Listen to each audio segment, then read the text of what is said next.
Yo, what's up? It's your boy George W., Commander-in-Chief and Father of Vibes. It's December 25th, 1776, and instead of unwrapping gifts, we're about to unwrap an L for the British. Crossing the Delaware, one guy fell in. Hamilton's yelling again. Bro, chill. Hessians are drunk, it's Christmas, and we're the worst Secret Santa ever.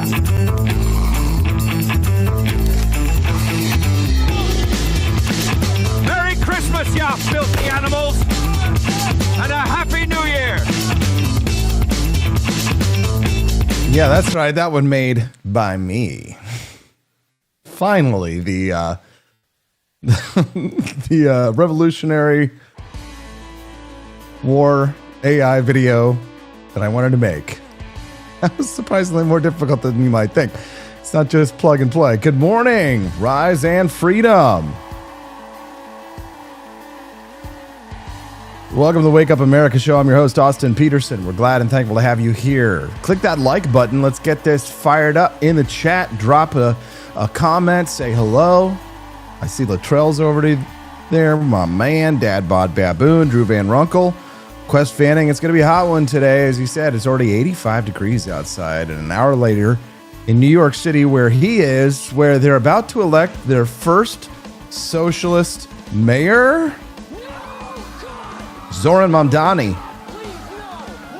It's not looking good for New York libertarians or anyone who understands economics at all in any way, shape, or form. We're going to talk about that this morning, as well as the trepidatious ceasefire between Israel and Iran. Donald Trump's getting sick of them. He's just out there saying, I don't know what the hell they're doing. They need to stop. Ceasefire was declared, it was agreed to, and then somebody broke the ceasefire. I don't know who broke the ceasefire. Do you know who broke the ceasefire? They say it was Israel. Of course, Iran's going to say it's Israel. They say it's Iran. Israel's going to say it's Iran. Iran's going to say it's Israel.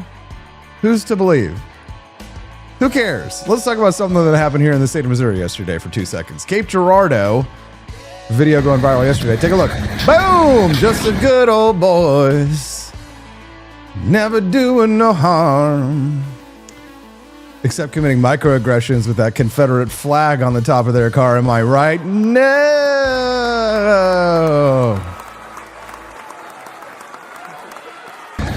Oh, no. Oh! Dang. Never thought I'd see a Prius fly. What about you? I love that I can, now that I have fast internet, I can scrub through this stuff live. Look at this. Now, what's interesting here, obviously there has been an attempt to warn drivers that there was a problem before this Prius flew in the air. You can see here someone on the public payroll, or perhaps maybe somebody who works at the car lot across the street was like, let's do what we can to help people. But take a look here. You can see in the street. Oh my God! Boom! I mean, they've caught this at the perfect time because the street is blowing up due to the heat. I didn't know that concrete did that. I knew that bridges had expansions for growth. When it gets hot, they expand. I don't know. Are they supposed to put that in streets, perhaps? And should there be such things in concrete? Here we have. You never seen an elephant fly, but now you've seen a Prius fly. Thanks, L-Dubs.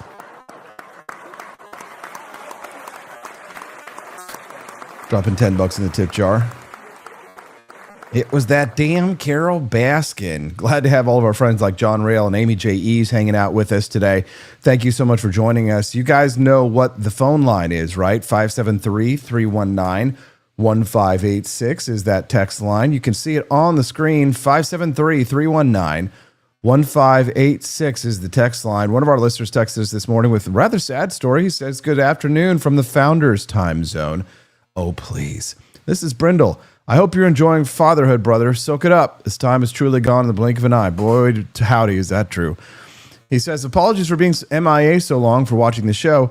I don't get to watch. I'm doing chemo, but still in the fight. I was graciously gifted a sub, but don't know who to thank. Probably Joel Lettermore. He says, I don't know, want to be rude. Is there a way to find out? I'd appreciate the help. If possible, or send my thanks, please, sir. Appreciate what you do, spreading freedom, and stay safe out there. Hey, Appreciate you, Brindle. Love and Fatherhood. And yes, I was listening to the song that was my brother sang at my wedding just this morning and reminiscing about my marriage to the lovely Stephanie. And now here we have this whole big, beautiful, cute little sweet redheaded princess of a sweetheart of a baby. She's just so wonderful and makes my life great, except for when she cries. And now she's got a little cold. I think it's kind of her first cold ever. So it's been a little rough. That's okay. They're going to get better. The wife's going to get better. We're going to go 4th of July. We're going to go to Branson. We're going to enjoy a day at Silver Dollar City because steal your Dollar City because we've earned a day or two off.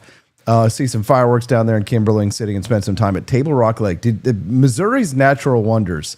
Boy, was I having a great time hanging out with the cast and crew of the Bleed American Battle of Athens documentary last week, and we were all talking about the hidden gem that was Missouri. We had some good-looking guy from California come in and do an acting role for us, and everybody called him California. I called him Robert California. But California came in and everybody was like, oh, yeah, you don't know Missouri. You don't know what's wonderful about Missouri because we were not in the Ozarks. Boonville, if it's north of I-70 is the rule in Missouri. If it's north of I-70, then it's the Ozarks. And we have a pretty, just a soft line that we enforce on where the Ozarks begins. So he didn't get to see. Everybody thinks in California, if they're from the left coast, the right coast, they think Missouri is just like Nebraska, or they think it's like Kansas. Don't say that, Austin. I know. No, God, please, no. Dad Bod says he's going to start his vacation. Great idea. Off for 2 weeks, back for 1, then 2 more. Hell yes. I want to be like Dad Bod because Kanye's a Nazi and I'm done with him. We're going to have a great time today on the Wake Up America show. We've got great topics and we've got great guests. We've got Camelia Peterson at 8 a.m. to talk about modern dating, the rise of single women and what it means for the future of marriage. At 8:30 a.m., we're going to talk to Will Chamberlain. He breaks down Trump's ceasefire with Israel and Iran and why this moment matters. That's going to be a great interview. Subscribe to the show if you are not already by clicking the follow button. Share our show with other people. If you're too shy to ask your friends to watch a nerdy podcast talk show in the morning, if you're too scared to do it by actually word of mouthing to them, hey, you should watch this show, which you should definitely do that. But if you're too scared, you're too antisocial, just share us on your social feeds and say, hey, you should watch this show. Sound good? Going to France for your birthday in a few weeks. Le croissant, les croissants, le fromage à mon pantalon. Hope you have a good time. I said N-word. Heil hit. Damn it. The Kanye reference had me singing that hook again. I want to be like Kanye. You know I'm a fan if I know that song. Right, L-Dubs. Big, bad, beautiful disaster. Da, da, da. All of the lights. Dun, dun, dun, dun, dun, dun. Man, I used to really love Kanye. It's just so, it's sad. I'm pretty good at separating the artist from the poop that comes out of their mouth. But with Kanye, it's a little bit hard because I Love Hitler is just a bridge too far for guys like me. Kanye, all right. It was good days in New York City when I was listening to Kanye West, Big Bad Beautiful Disaster, but those days are done, and I live in Missouri, and I have a baby now. Things are wilder for him. Things got wilder for me. Things got wild for him. Things got a little bit more tame and sedate and traditional for me, and honestly, that's the way I like it. Do you like it? Well, click the like button. I'm Austin Peterson. I'm the best it's ever been. Let's talk about Iran and Israel and the United States. Trump's pissed. The Iranians brought firecrackers to a drone fight. There were 14 ballistic missiles, 14 that were fired by Iran at U.S. troops who were stationed in Qatar. They call it Qatar. I don't like saying Qatar because it's just really annoying to me. I don't know. This is English, okay? We're not going to just start pronouncing things. Did you know, speaking of Missouri, did you know that in Missouri there's a town called Versailles? Do you know how Versailles is spelled? Do you know how in France they pronounce Versailles? They don't pronounce it Versailles. Do you know that we have a town in Missouri called Japin? Yes. And do you know how to spell Japin? Would you take a guess? Well, guess what? It's Japan. That's Japin. That's right. We don't have to pronounce it Qatar. We don't have to.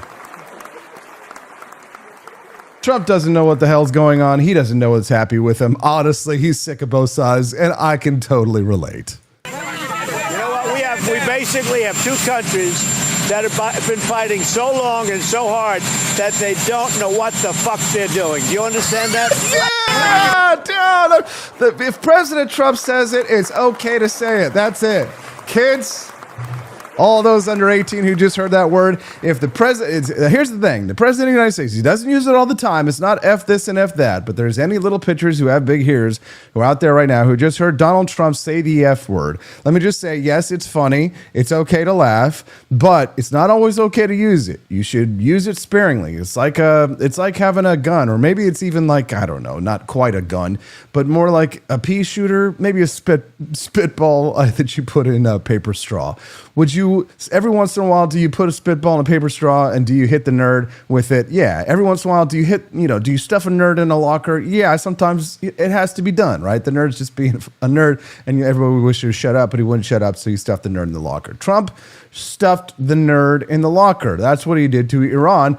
And now the nerds are trying to get out of hand. They're trying to have a revenge of the nerds, but the nerds don't understand. They're going back in the locker if they keep messing around. And Israel, don't be a nerd. Don't be a nerd, because as you can see, the man who uses the curse words is damn serious.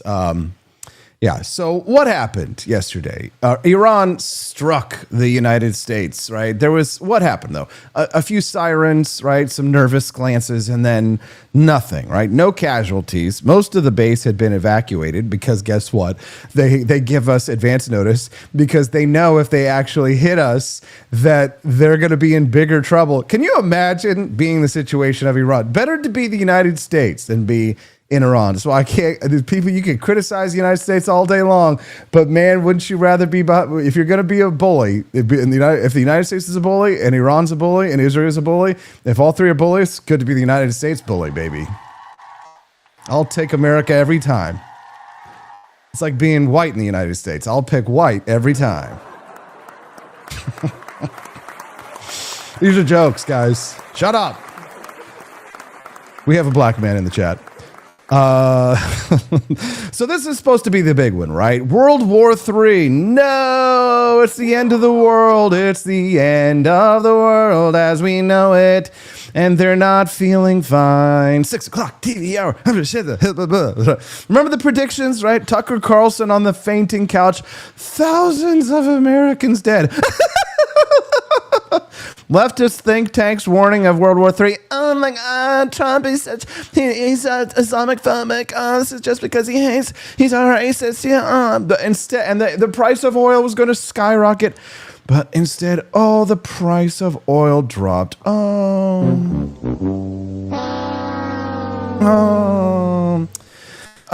Yeah, Trump called it a very weak response, and he's not wrong. Iran's attack was like the geopolitical version of slapping someone with a feather and then asking for a peace prize. So why would Iran even strike back if they could have warned us ahead of time, the base was going to be evacuated, that nobody was going to get hurt? Why would they even do something like that? It's because the people who are in charge are not even as insane as the people who are in charge of the people who are in charge. Now, what do I mean when I say that, right? So the people who are actually in charge of running the military and pushing the buttons for fires, making strategic decisions and tactical decisions on the battlefield, those people have people, even bigger people over them, who they have to please.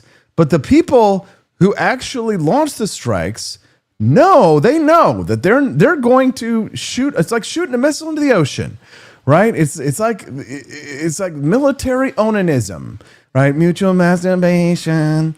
And what is it? Imagine having to explain that, like your boss telling you to do that. It's like North Korea, right? That's why.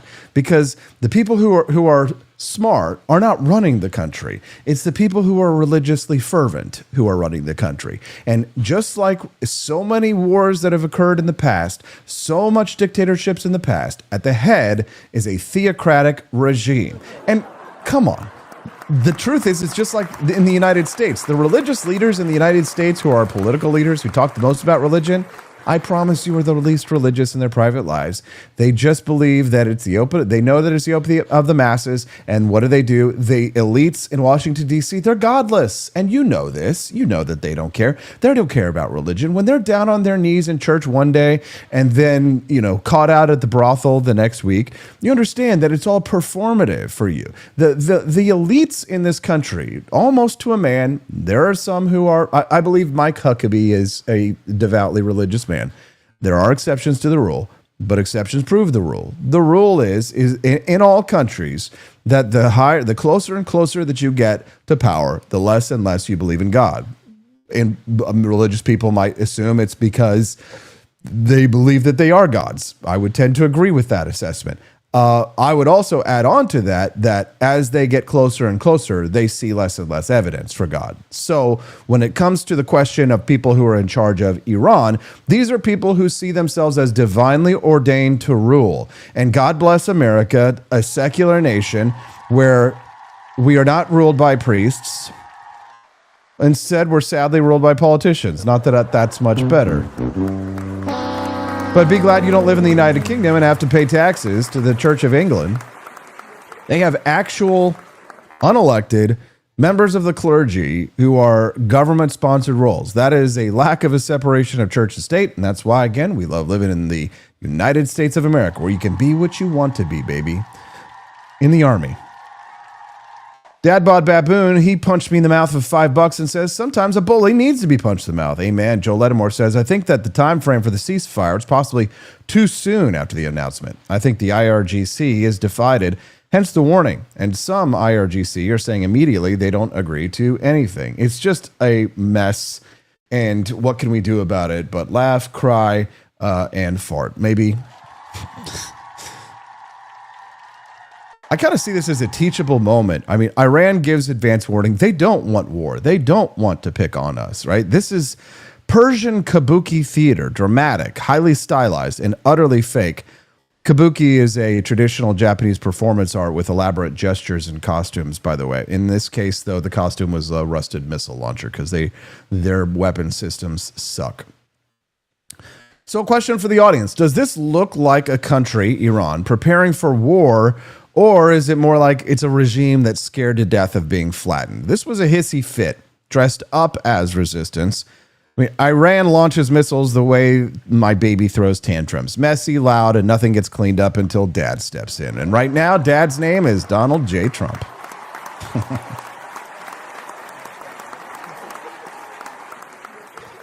The Middle East a mess? You don't say, says Drew Van Runkle. Has Tucker always been such a pompous ass? Only occasionally see his stuff, bro.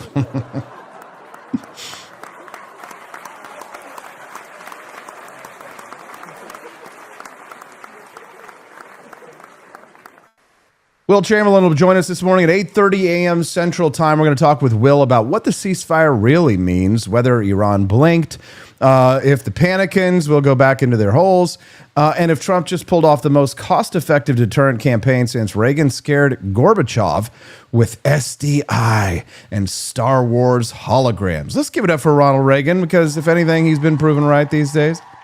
Some of us were a panicking, though. They were a panicking. Tell you what, 6 months in, Steve, and here we are turning back on the campaign promises, and we bombed Iran on behalf of Israel. Yes, it was on behalf of Israel. We're entering a nuclear war, the World War III, because the entire world is going to. I just don't believe that Donald Trump would bomb Iran if he didn't think it was going to benefit the United States. So Marjorie Taylor Greene says on behalf of Israel, which Israel does benefit from this, and Israel didn't have the weapon that they needed to do an operation like this.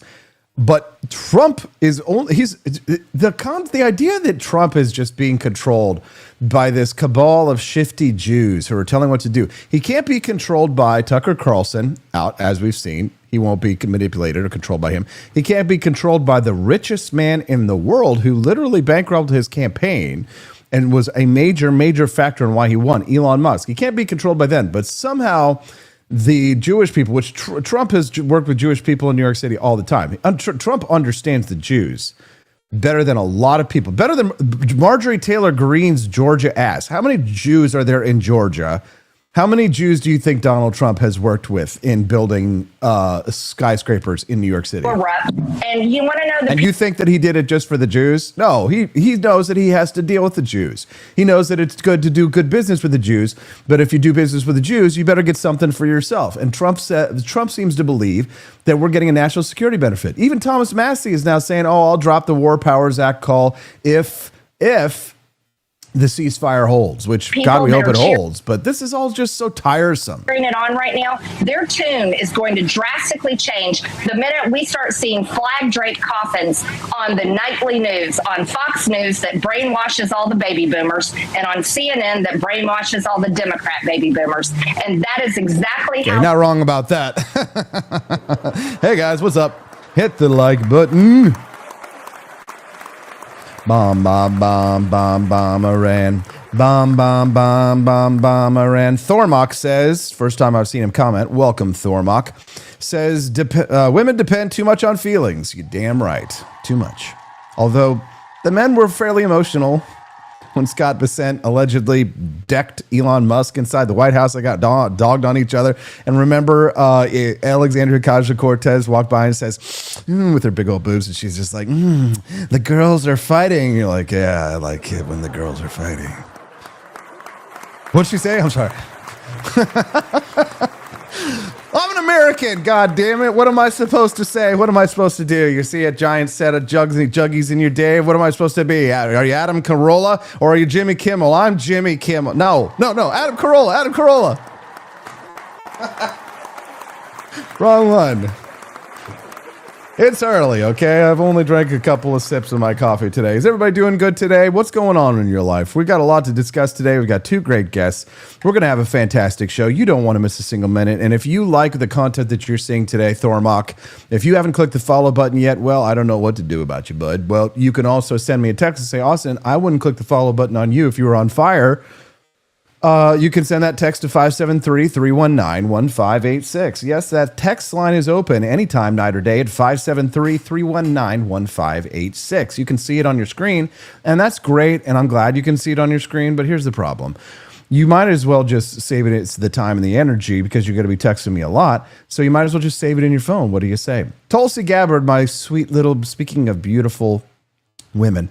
Tulsi Gabbard, my crush, says only President Trump could have achieved this historic ceasefire agreement that brings us closer to peace. It was a Herculean effort that deserves the thanks of all the people of Israel, Iran, Middle East, America, the entire world. Congratulations and thank you, Donald Trump. I can hear the rees right now coming from my people, the libertarians on Tulsi Gabbard. Boy, they've been calling for Donald Trump's impeachment. They've been going out saying Tulsi Gabbard is a turncoat and a traitor. And then you got Thomas Massey, who dropped the call for war powers resolution, which won't pass and will only make him more enemies. And will, not that he cares. He's going to get reelected soundly. I proudly support Thomas Massey. Doesn't mean I agree with him anymore. And I will admit, I am changing, right? Over the years, I've been in the liberty movement now for 25 years. And some of my beliefs have changed. Some of my beliefs have grown stronger. Things like, yes, in my backyard, let's build more housing. I'm not opposed to Mike Lee out in Utah looking to try and get the federal hand out of federal lands and turn those over, hopefully to the states. But I'm not going to join the screaming chorus to say that that's a bad idea. Privatization is what libertarians are all about. And there's absolutely a good argument to be made for preserving, an amount of lands for national parks and for preserves.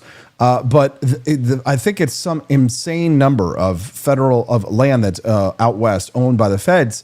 It's time for us to privatize that. Yes. And if you're worried about foreign countries, or if you're worrying about mega corporations to buy it, it's a simple solution. You do two things. One, you have a random lottery that only U.S. citizens can enter to purchase the land, to have an opportunity to purchase the land.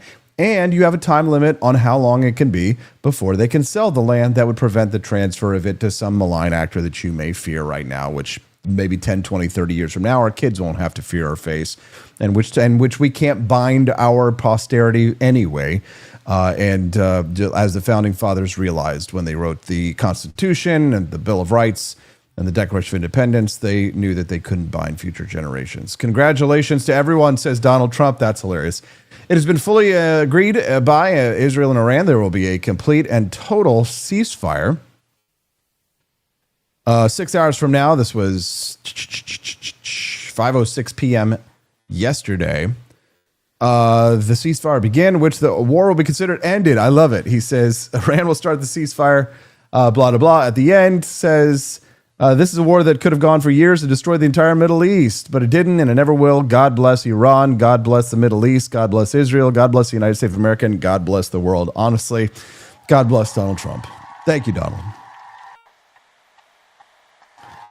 Let's hear it for the boys. Thank you very much for tuning into the Wake Up America show. We've got so many great guests on this show. Yesterday we had 2 Air Force pilots, one B-1 bomber, one B-2 bomber.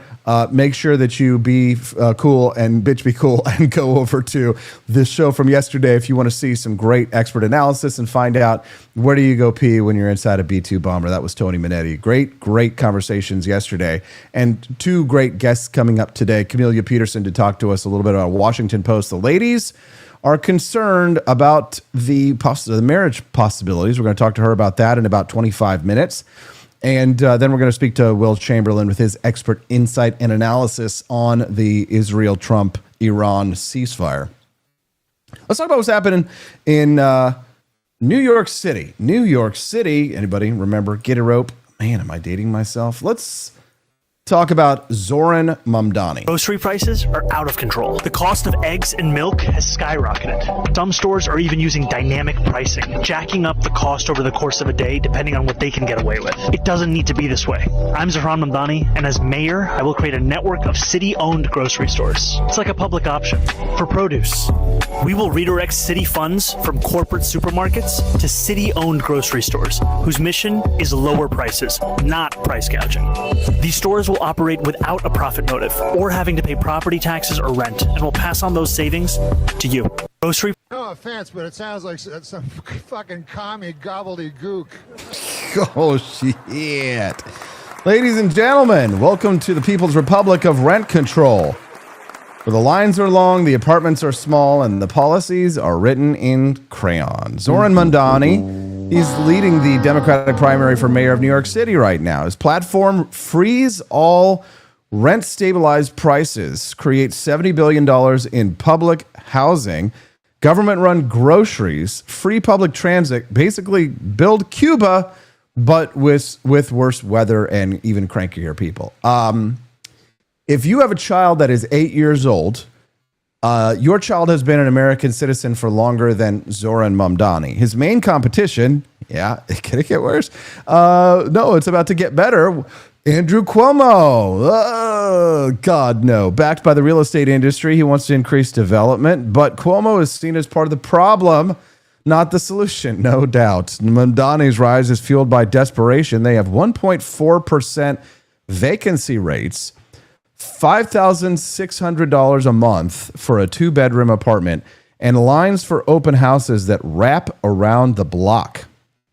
One renter said that in order to get renters, she has to post glamour shots of herself on Facebook just to get a roommate. Back in my day, I might have applied. It's not a rental application. It's a dating profile for your future bunkmate.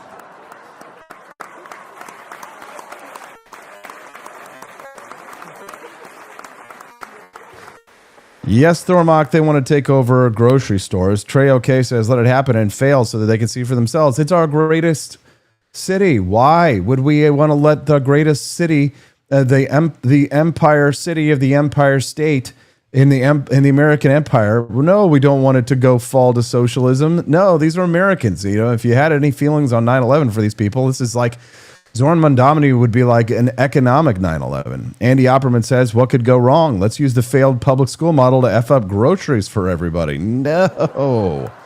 And thank you for the donation, sir.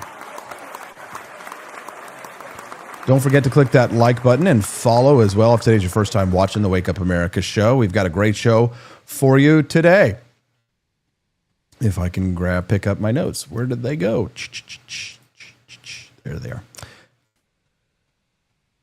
So forget credit checks, right? Today's New York City renters, if you want to get a rental, find somebody to rent your place, you're going to need charisma, you're going to need a following, and you're going to have an aesthetic on your pages, right? So if you go to my Instagram page, there's no aesthetic. It's just memes and anarchy and chaos and fun and funny.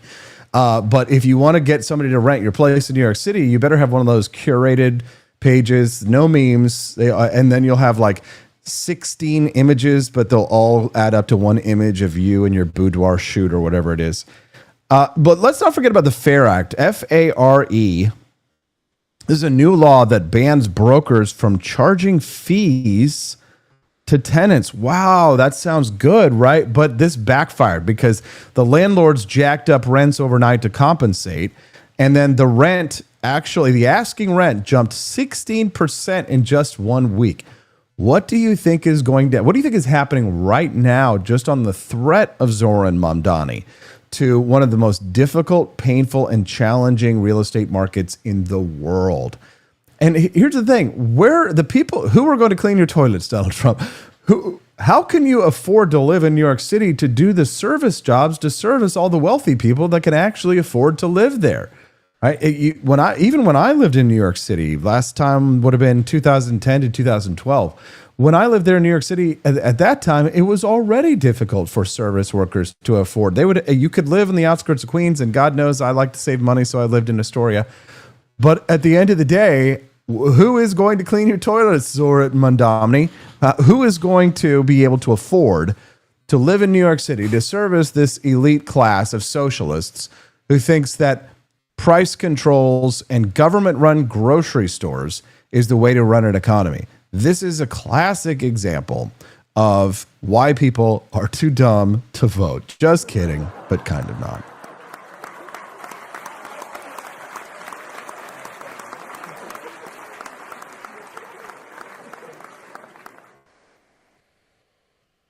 Pretty soon, Mamdani is going to run on a platform of rent-free bedrooms inside FEMA tents because, they're on public land too, of course.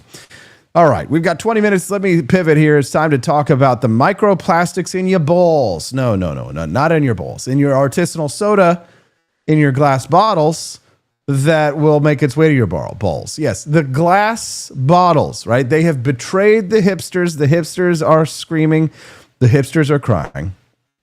Thormock asks, what can you do with the subscription? Well, you get access to all of our fun little memes, our little icons. There's like a special layer for the subs, Thormock. And while you're a monthly sub, you also get a 20% discount at forlibertyshop.com. So if you want your code, send me a text to the number that you see on the bottom of the screen, and I'll send you your 20% coupon code, and it'll be valid for the time that you're a member. There we go. Turns out that eco-friendly glass bottle that you were drinking out of is loaded with more plastic than a Kardashian Christmas party. French researchers tested beverages in glass bottles and found 5 to 50 times more microplastic contamination than in plastic bottles or cans. And the plastic isn't from the bottle. It's from the paint on the metal cap. So the friction during transportation scratches the paint, and then that releases plastic particles into your drink. So some sodas and some beers had 100 microplastic particles per liter. So even your kombucha's got a little synthetic spice. But water did it better. So there was just 1.6 particles per liter in plastic bottles and 4.5 in glass. But sodas and beers are full of flavor, carbonation, and now microscopic plastic glitter. Wah, wah. So guys, remember, the next time that you pop open a glass bottle of organic elderflower spritz, you're really just microdosing a raincoat.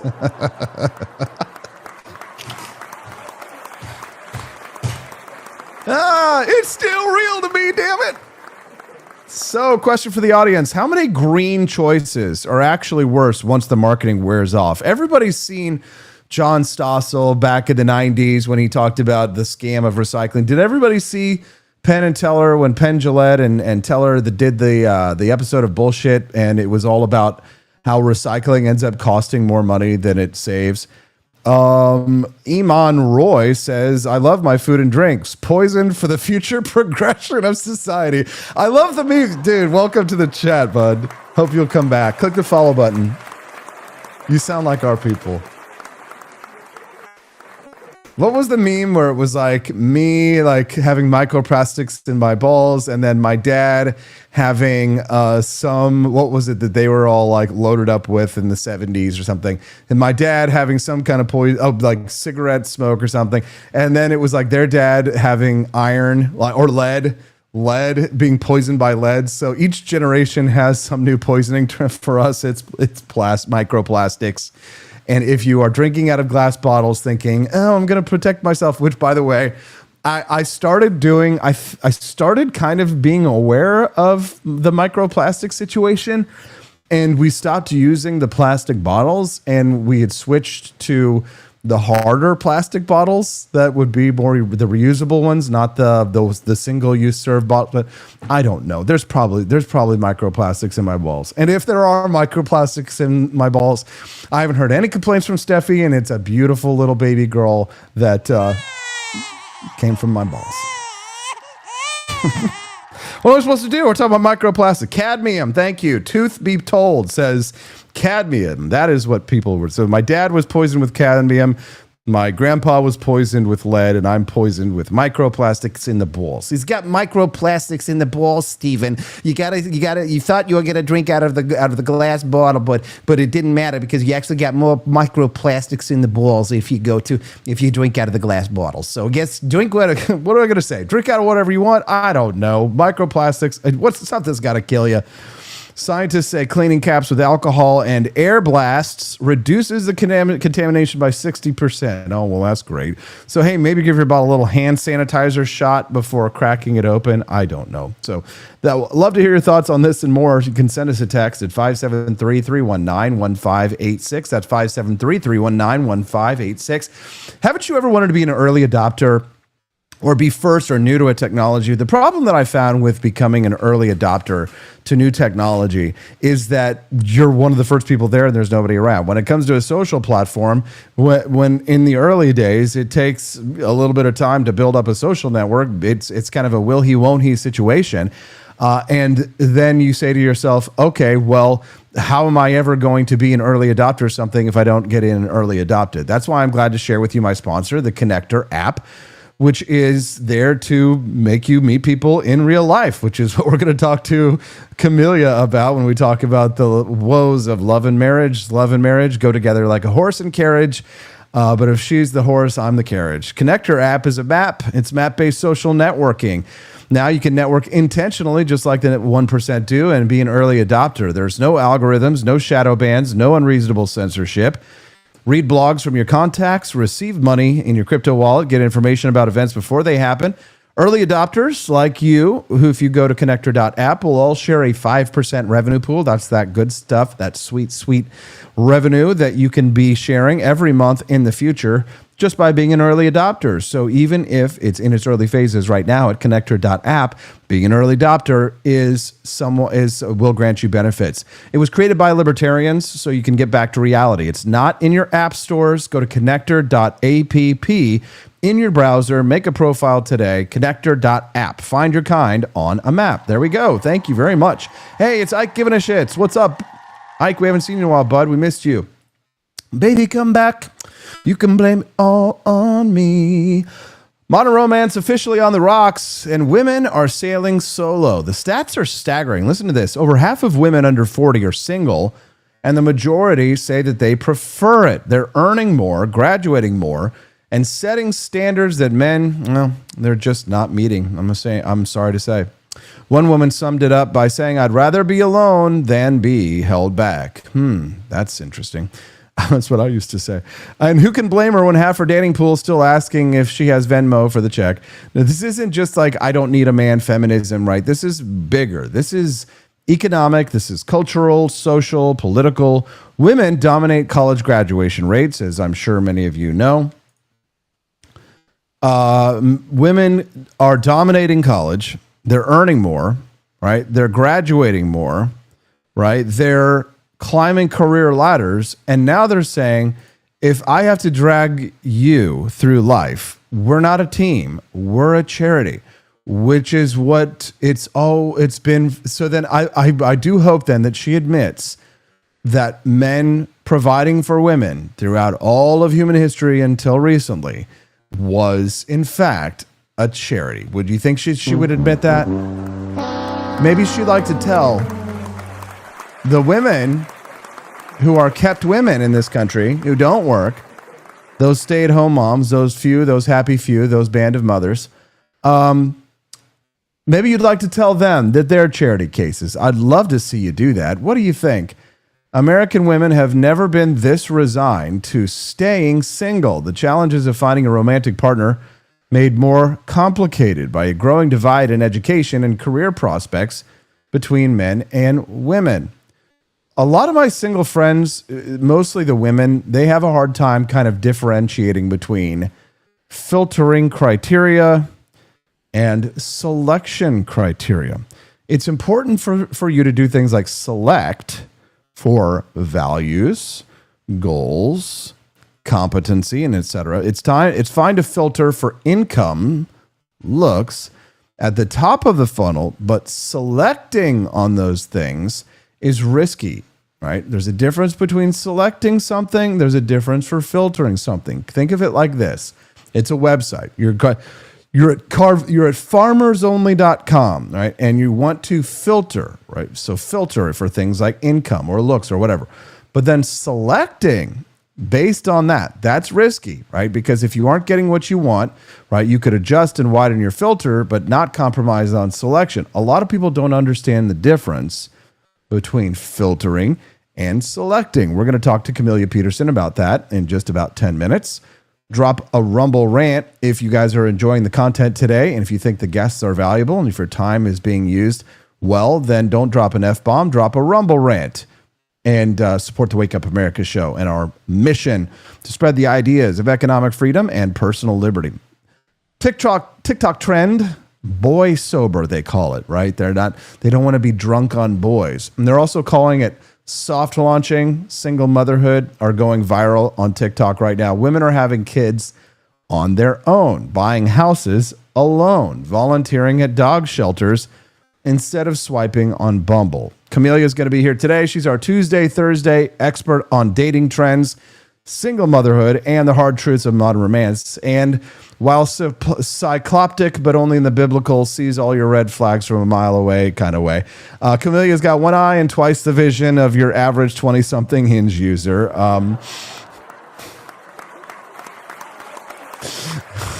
She's not listening. So here's the question. Is the modern woman truly empowered, or is she just exhausted by her own disappointment? So marriage isn't dead, but the path to it is paved with ghosting, gender politics, and Netflix passwords that you're never going to get back. All right. How much fun are we having today on the Wake Up America show? We'd love to have you be a regular guest. People like KG Grumble hanging out in the chat. Wouldn't it be great if Iman Roy, or your name backwards, I see you there, I'm too smart for you, bud, your name backwards over in the chat. Wouldn't it be great if they were regular guests, if we could hang out every day with Zambucas and Steelbringer and John and KC and Quest Fanning and Ike Giving a Shits and Thormock and Truth Be Told. I mean, if you're clever enough to come up with a name like Truth Be Told, marriage, then that's the kind of person you want to hang out with on a regular basis in the mornings. So click the follow button before you leave the chat today here at rumble.com/AP for Liberty, because when you do, you guys will get a notification whenever we go live, which is 5 days a week, Monday through Friday, 7 to 9 a.m. Central Time. That's the show schedule. It's a great schedule, maybe the greatest schedule of all schedules, the greatest schedule every morning, Monday through Friday, 7 to 9 a.m. Central Time. It's the Wake Up America show. Potential threat of Iranian sleeper cells. We talked about the open border the last 4 years. Take a look at this data. CBP sources telling Fox News from 2021 to 2024 under the Biden administration, just over 1,500 Iranians were caught by Border Patrol crossing the southern border illegally. Of that, almost half of them, 729, were released into the U.S. That is 48%. That also does not account for what the shit. So how many? 1,504 Iranian nationals at the southern border. Can you imagine, 1,504 Mohammeds? Oh, I'm from Iran. We have peaceful purposes, like to see southern border. They caught them and then released them. 729 of them back into the United States. Look at Anna Paulina Luna with her sexy tie down there. Oh, no, you can't see it because it's my face. Sorry, you have to look at me. There's a picture of Anna Paulina Luna down in the bottom right-hand corner, and she's looking fine as hell. More than 2 million known gotaways who slipped across the southern border during that time. For more on this and the potential threats to the homeland, I want to send it out to Mark Meredith, joining us live in D.C. this morning. Mark, good morning to you. Bill, good morning to you. The FBI says it remains vigilant, and the Department of Homeland Security is warning there is a heightened threat given the developments in Iran. We're watching two potential types of attack here. The possibility, one, cyber threats to U.S. networks. The other, the possibility of sleeper cells targeting Americans here at home. Major cities, including New York, where you are, D.C. and Los Angeles, stepping up patrols near places of worship. NYPD also watching diplomatic sites around the country, around the So if some politicians... Sorry about that. So if there were Iranian sleeper cells here, that sort of goes against the question, that goes against the concept of non-intervention, because they would appear to be intervening with us. They're messing with us, and Trump messed with them a little bit. Shoved the nerd in the locker. Now, don't go away. I'm going to play the bonus content for you from Friday. I'm sorry I don't have the new one yet. It's been a week. But when I get back, Camellia Peterson joins us live to talk about Now You're a Single Mom. You know how the rest of that song goes. Don't you sing it out loud if you got little kids around. We'll be right back with Camellia Peterson on Modern Marriage. It's the Wake Up America show on the 4 Liberty Network. See that right there? You ever notice how some politicians spend more time chasing applause than solutions? Josh Hawley, yes, the constitutional conservative, the populist outsider, the guy with the clenched fist and furrowed brow, is now pushing for a $15 federal minimum wage. And I've got to ask, is he trying to win over working Americans, or is he just auditioning for MSNBC? Hawley's teamed up with a Democrat to more than double the minimum wage by 2026. On the surface, that sounds bold, unifying, populist. But scratch beneath the headline and you'll find the same thing you always do with Hawley, a slick maneuver that benefits him more than the people he claims to care about. This is the same senator who supported right-to-work laws and cheered when Missouri voters shot down wage hikes. The guy who railed against nanny state economics is now front and center with a plan that would make Bernie Sanders blush. You half expect him to show up in a union jacket and demand free college next. He's not wrong to notice that wages have stagnated. He's not wrong that working families are getting hammered by inflation and corporate consolidation. But the idea that a one-size-fits-all federally mandated 15 minimum wage is the answer? That's not populism. That's lazy economics wrapped in cheap applause. And who gets hit hardest? Small businesses in small towns. Places Hawley pretends to represent. Diners barely staying afloat. Gas stations scraping to make payroll. Forcing a nationwide hike without a plan to help them absorb it isn't bold. It's blind. But that's Hawley's move, isn't it? He puts on the man of the people mask, but his record is a carousel of contradictions. One day he's bashing big tech. The next he's pitching government regulations that would make progressives swoon. He talks like a constitutionalist, votes like a central planner, and grins like a guy always 2 years out from announcing a presidential run. He's flirted with Sanders-style economics before, floating direct cash subsidies to low-wage workers instead of wage hikes, welfare with a bow tie. Now he's just skipping the middleman and going straight to federal mandates. Same big government policy, just in red state wrapping. And let's not kid ourselves. This minimum wage push is about optics. Hawley wants to be seen as the Republican who cares about workers. The guy who can parrot the left, wrap it in patriotic language, and act like he invented labor reform. It's not about principle, it's about positioning. And it's working. Some conservatives are falling for it. They see the rolled up sleeves and think he's fighting for them. Meanwhile, he's just rolling out another top-down plan that hands more control to Washington and less freedom to the people doing the hiring. Raising the minimum wage sounds great until the layoffs start. Until the kiosks go in. Until the mom and pops close because they can't compete with multinationals gaming the tax code. The rich get richer, the poor get pink slips. And Hawley gets another cable news segment. If he really cared about workers, he'd be fighting for more freedom, not federal control. Cut red tape, cut taxes on small businesses, deregulate industries strangled by nonsense. But that doesn't get clicks. That doesn't trend on Twitter. That doesn't get you invited to nod solemnly on Sunday shows. And maybe some of them do care. But caring isn't enough. You have to be consistent. You have to have a spine. You can't be the guy warning against tyranny on Monday and then pushing wage mandates on Tuesday. Josh Hawley isn't a fighter. He's a performer, a guy who reads the crowd and plays the part. And if tomorrow that crowd wanted $20 an hour, you better believe he'd back that too, just to stay in the spotlight. So what do? We call it out, loudly. We don't let the populist mask fool us. We don't accept big government solutions just because they come with a red tie instead of a blue one. We fight for real liberty, real prosperity, and real reform, without selling out to central planners in disguise. And if you want to wear that fight, not just talk about it, head over to forlibertyshop.com. No corporate fluff, no lobbyist handouts, no phony populism. Just clean, bold, liberty-first gear you can wear with pride. Because freedom isn't a slogan, it's a standard. It doesn't come with a minimum. It comes with maximum responsibility and maximum resistance to political bait and switches like this one. Hold the line, speak the truth, and don't let your principles go for $15 an hour. Tell you what, 6 months in, Steve, and here we are turning back on the campaign promises, and we bombed Iran on behalf of Israel. Yes, it was on behalf of Israel. We're entering a nuclear war, the World War III, because the entire world is going to erupt. And you want to know the people that are cheering it on right now? Their tune is going to drastically change the minute we start seeing flag draped coffins on the nightly news, on Fox News that brainwashes all the baby boomers, and on CNN that brainwashes all the Democrat baby boomers. And that is exactly how this is going to go down. Okay, she's right about Fox, maybe and CNN.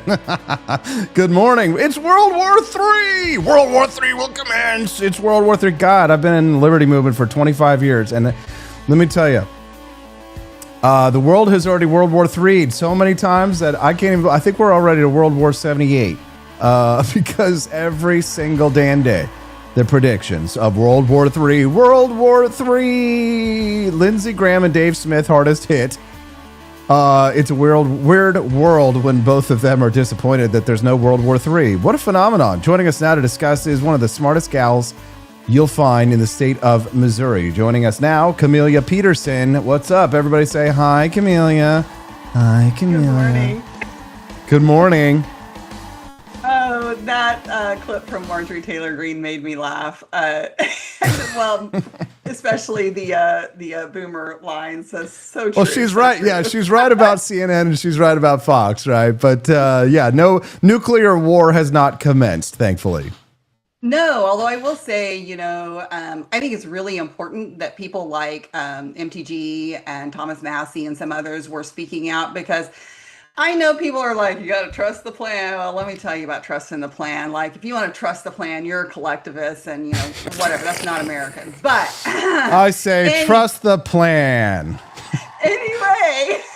But not tariffs. Right. But here's the thing, do people like that, that kind of noise, do you think that has an influence kind of on the decisions Trump makes? I mean, I think there's a lot of people that are just going to say, oh, no, it doesn't. Like, he has the plan. This has been the plan all along. And I'm not so sure I believe that. I really do think that. So Marjorie Taylor Greene had a thread, it's probably yesterday, I don't know. So but it was a pretty lengthy thread, but I agreed with virtually everything in it. She's absolutely right. And here's the deal. In that clip, the one thing that she said, 100% true, and is the sticking point for a lot of us, is that we did not need to go in and make those strikes. I thought the deal was that this was Israel's war, which is fine, and we were going to let them do their thing because they are more than capable. They don't need us. And so she's right in that this is not our war. Like, I've seen all of the justifications yesterday on the Twitters about all of the things that Iran has been involved in with, you know, with American interests, like over all the Americans they've killed years. are you talking about all the Americans they've killed and in terror attacks and Sure. attacks? Yeah. Sure. Yeah. I mean, like, and there's no, like, nobody's denying that's happened, but you know, what is it that, like, now we need to retaliate for all of those things versus any other time? And, you know, when we're talking, the one thing, you know, kind of in this article with Dave Smith that we talked about a little bit, where, you know, he's kind of made a fool of himself in so many ways. But, you know, the one thing that he's brought up that he is right about and nobody likes to talk about is we talk about, you know, Iran and some of the others all in that region all the time, but nobody really ever talks about the Saudis. And I mean, you know, for people like, given what happened with 9/11 and the clear Saudi involvement in that, why do we never talk about, like, they are snakes and we have bent over backwards and kissed their feet for like decades now. And so there is, like, Sure. I mean, it's what we call an artful dodge.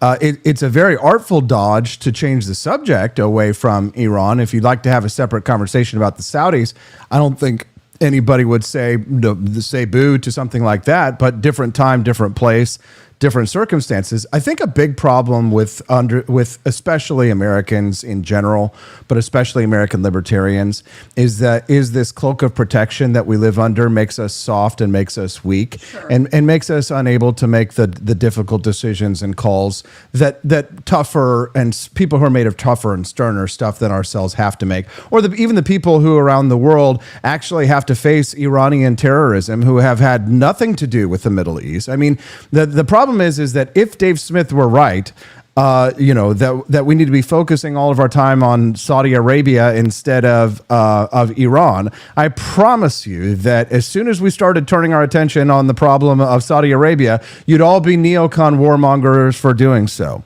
right? Dave Smith, his arguments are always heads I win, tails you lose mentality, and everyone who disagrees with me is an evil warmongering neocon who wants to kill babies. I mean, you know, he was the top answer for yesterday, my question, which is, who is a good example of a stupid person's idea of a smart person? And I think he really does fit the bill with his hoodies on Joe Rogan, acting as an attack dog, clearly outclassed. I mean, he's the quintessential example of when you argue with a pig, he'll drag you down in mud and then beat you with experience. And then, you know, he's like, you know, a chicken. If you play chess with a chicken, he's just going to knock over the chess pieces, shit all over the board, and declare victory. And that's how that operates. But people who crave a little bit more intellectual nuance and understanding, noting that you said that he's beclowned himself as befitting the comedian title that he bears, that he's beclowned himself, so have many libertarians in doing so, and so have many people on the right who thought that Donald Trump was going to involve us in some regime change war, World War III. And at the end of the day, Camellia, when you cry wolf every day on Real America's Voice, or you cry, or on Prison Planet or InfoWars, people rightly stop listening. And frankly, that's me. I've stopped listening. Doesn't mean that I'm in bed with it doesn't mean I'm in bed with Lindsey Graham. Right. It just means that I think that you know, two things can be true at once. Lindsey Graham is a warmongering asshole, and Dave Smith is a fucking retard. Can the two things be true at once? They certainly can. And libertarians in the United States are fucked. And that's why I'm so thankful and glad we have Javier Milei, who has a clear conscience and a moral compass. And boy, the American ANCAPs must hate that. Yeah, well, for sure, right? I mean, you know, they turned on him very quickly. You know, they were excited that a libertarian was running and winning, and then, you know, he got in there and did the things that he said he was going to do, and they're like, oh, no, not that way. Oh, no, exactly. No, not that way. It's not, yeah, that was the thing, was that I think Smith said on the day that he was like, he kind of sniffed when Javier Milei won that day, because Javier is a friend to the United States and a friend to Israel. And I mean, you know, I hate to point fingers and accusations, but Camellia, I wrote a piece for Human Events that's coming out here today talking about some of the foreign involvement. Do you think that a lot of these people that, you know, claim to be in our camp in the quote non-interventionist wing, do you think that some of them are being malignly influenced by foreign actors? Because I think a lot of them are useful idiots. Well, I don't doubt it at all. I mean, any more than I don't doubt that the same thing applies, you know, amongst the neocons too. But here's the thing, that like that same line of reasoning that you just talked about there is why that, you know, my rant for the last, 12 hours has been, there is no trust here. Like, there is no trust. There is no trust the plan. There's only verify. Like, stop. Reagan, no. You don't trust Tulsi Gabbard? I know. No, have you I kind of do. Stuff that, like, I kind of trust her. Like, that's where I am. Like, I want to, but I really don't, because I've just seen, like, I would trust her more than the other people that they put in the administration. Mm-hmm. I don't know that I have great reason to do that, but maybe. But I'm more likely to trust her than the others. But there's been so many of these people that have been lauded and held up, before us as being, for the people, and have got in there, and all of a sudden there's no Epstein list, there's no, classified files. Well, right, like, but that's not foreign policy. That's Pam Bondi, Sure. That's Kash Patel, and that there are some people who seem to be doing their jobs, and Tulsi's one of them. And Tulsi she'd have to have turned overnight, because she has always been a stalwart when it comes to her dovish anti-warness and her views on things like Iran. The truth is that they probably get security briefings that you and I don't get. They have information that we don't have, which is not to say, we have to trust them in every case. But when Tulsi Gabbard is on board, it makes me think that perhaps, we shouldn't listen to the Whoopi Goldberg libertarians like Dave Smith and Tucker Carlson. Oh, God. Yeah, right.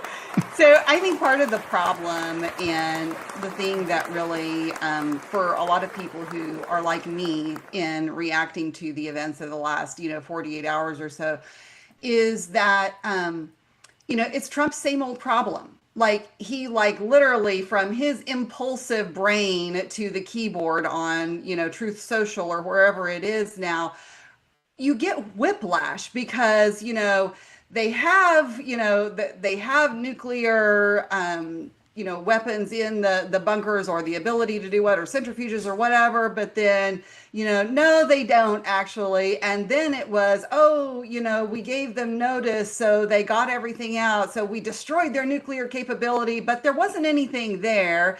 And how about a little regime change on the side? But we want peace. Like this, back and forth of the content that I think it's part of the strategy. It may be, but it's exhausting for the American people. Just don't look. Yeah, I know, right? It's summer. I mean, could there be a better time to take days off? It's time for us to go down to Silver Dollar City for a day. Let's go to Branson. I will tell you, that was last night. I was thinking, I have to stop paying attention to federal stuff. Yes, we have got to get away. Camellia, let's go on a boat. Let's go to Table Rock Lake for the 4th of July. Is it a 3-hour tour? It's a 3-hour tour. Yeah. We're going to have a great time today. It's time for us to talk about something else for a minute, because we're going to talk to Will Chamberlain about the Iran stuff. Don't have to beat it to death. I wanted to talk to you a little bit about the problems that ladies are having with marriage. It's the most controversial commitment in the modern West, marriage. It's a total collapse. Marriage used to bring us together, but no longer. A new article out this week reveals a trend that might shock your grandma, but probably not your daughter. Women are giving up on marriage. They're not just waiting longer. They're checking out entirely. And here's the thing. Many women say they're happier that way. Camellia, go. I just, so the tweet that you had sent me about this, that was talking about this, basically said that women want men to be, their therapist, their repairman, their lover, their you name it in their life. They've got to fill every need that we have. And she said, men are not like that. Men are much more realistic and pragmatic in their approach to women, and they don't necessarily have those expectations. And so my immediate response is that, yes, Harlequin romance novels and Hallmark movie, ruined women's worldview. You're right. Not in soap operas. And but Disney. What was funny, and Disney. Right. I mean, so what was funny, though, is that If you, I don't know how many of your listeners are familiar with Bethany Mandel, but she had actually, after a few hours after you sent me that, I saw her quote tweet it, and she said, my husband is my therapist and my blah, blah, blah, blah, blah, blah, blah. And I was like, so I really did not expect that coming from her. But it is this idea that that another person is going to fill your every need. And it's just it just creates such unrealistic expectations for anybody, right? There's no person in your life, not even your parents, are going to be able to fill that every single need that you have. And they are they've been your caretakers since birth. So I guess the universal question, Camellia, what do women want? I do think that women, individual differences, right? But I do think that whether they say it or not, that overall women want to feel protected and cared for. But they also, I think they also, what do you think? Well, let me ask you, what do you think is one of the number one things that women say that they are looking for in a man? Money. That's usually not the thing that they will say, though. Oh, what they'll say? Oh, what is the thing that they say they want in a man? Sure, and I think it's something that manifests in actual behavior too. What they actually say. So the lies, you mean? Well, I don't think this one's a lie. But every time you see women talk about good qualities in a man, this is always near the top of the list. And it's money.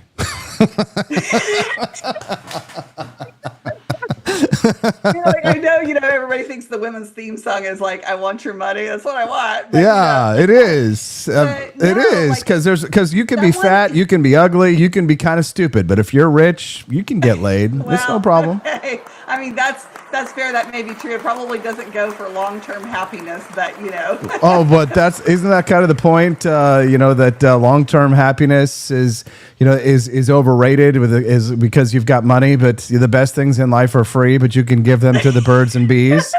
I want money, right? Right. So what would you answer? Always near the top of that list, within the top 3 usually, is someone who makes them laugh. A sense of humor and someone who is funny. Now, and I think, you've seen a lot of men say, well, I'm not funny, I can't do that. But I think that's kind of you can learn some of these skills and to have a sense of humor. It doesn't come naturally to everybody, but I think a lot of these things can be learned. But anyway, but I'm just saying that is, other than, I think there are some core things that we look for. And I do think that, we look for the men to be in that protector role.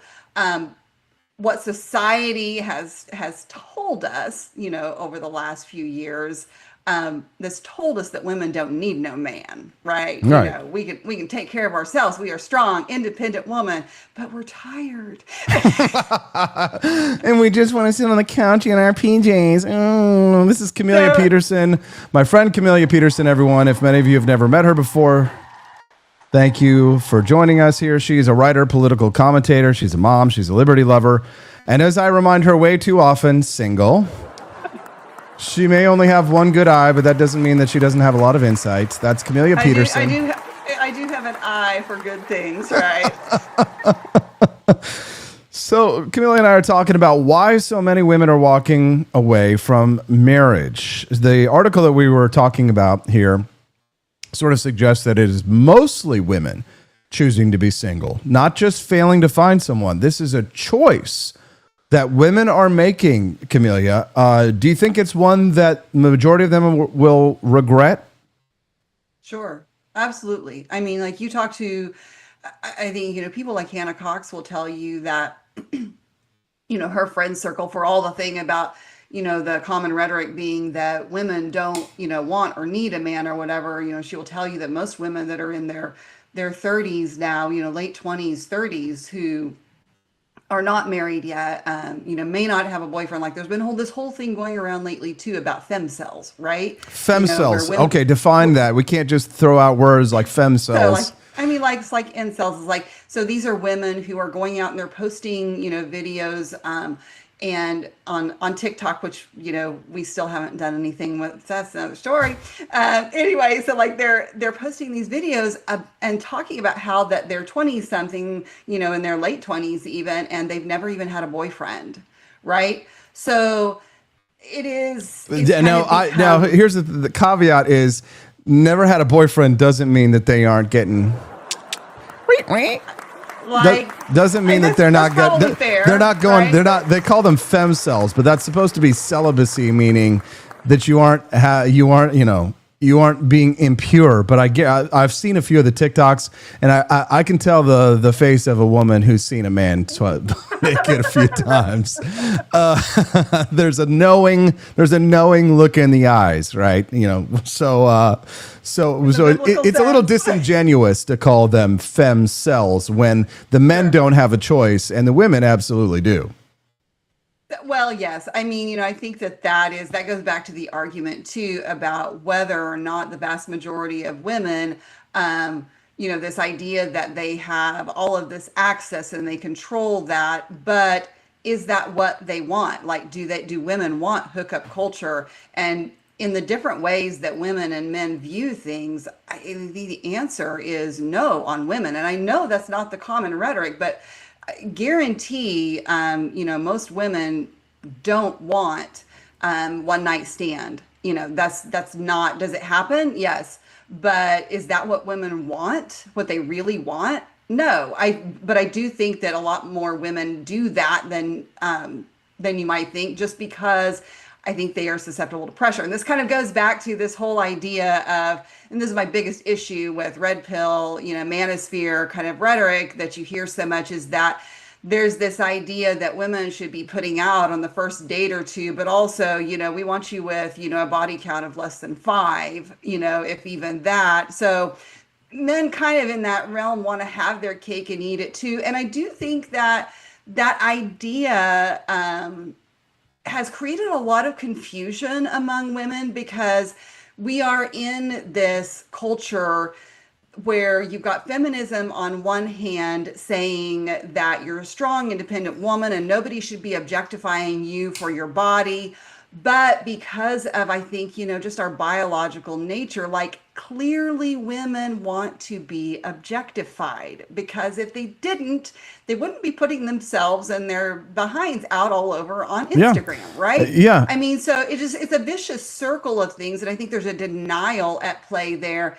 And I think it's created some confusion for men too. And so it's a mess. Like, I think we're going to have to work our way out of it. But the idea that men should just quit and give up on women, or that their expectation of women should be really low. Like, no, I don't think that you should lower your expectations for women. I think that lowered expectations.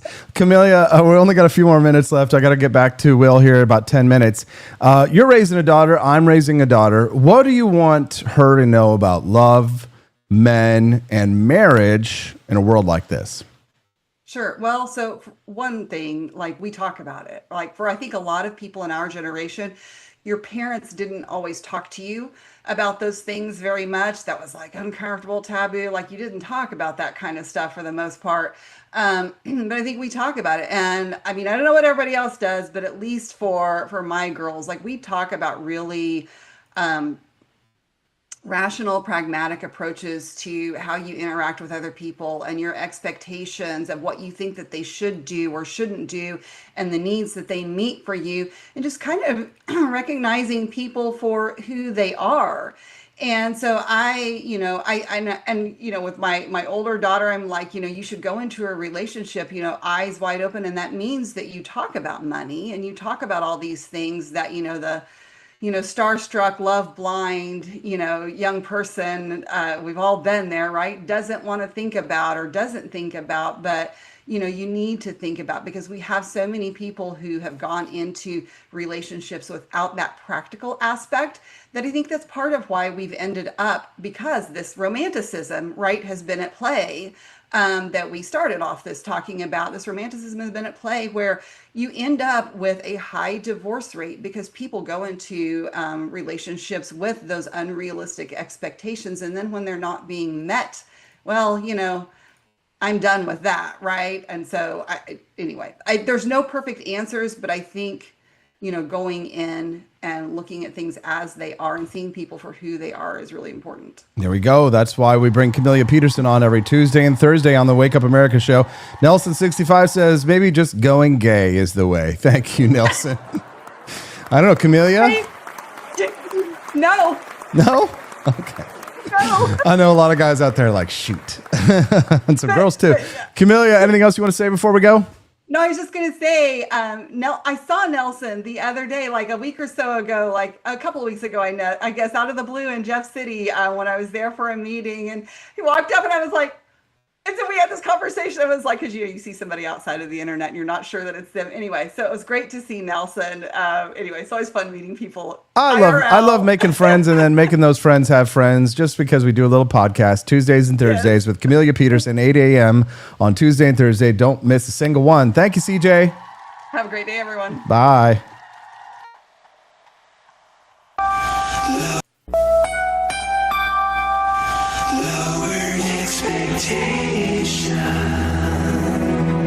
Hello. It's late. It's Saturday night. You're home alone watching this show. You're probably a very lonely individual. Let's cut to the chase. You're kind of pathetic, aren't you? Well, that's why you should call Lowered Expectations. Our video library is packed with thousands of chronically rejected singles just like you. Nester number 289. I am a man of the senses. I want a woman who knows the smell of crayons, who loves the way the nut tastes on her tongue. A woman who knows the difference between the taste of hot sweat and fear sweat and exercise sweat and sex sweat and fever sweat. And more than that, I crave you. And the way your skin tastes after you eat the macaroni. And the way your brassiere smells when you want me. And the way I can tell whether your eyes are green or blue from the taste of your tears. And I want you to want me, to know how my skin feels after I drink a fishbowl full of whiskey. And the way my tongue tastes sweet after I have taken a life. I also like sailing, long walks on the beach, and horseback riding. Bye-bye now. Bye-bye. For Nester, press pound 289. Lowered Expectations. When you've been blown off by the rest, settle for second best.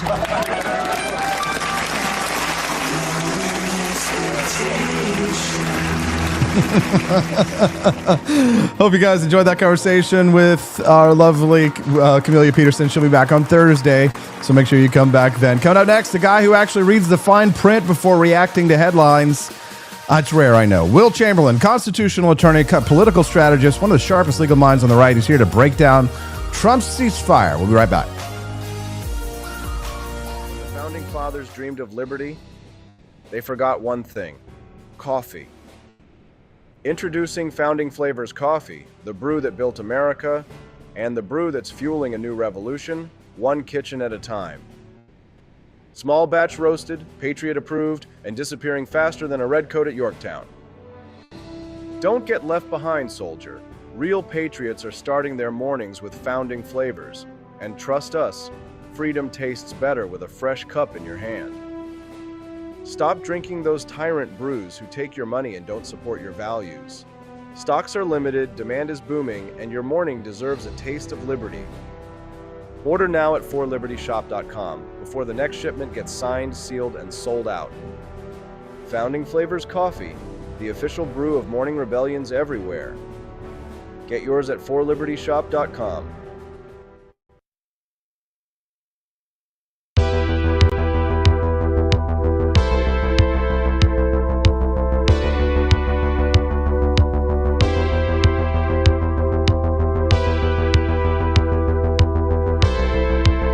Are you tired of the strange radioactive effects of leftist culture?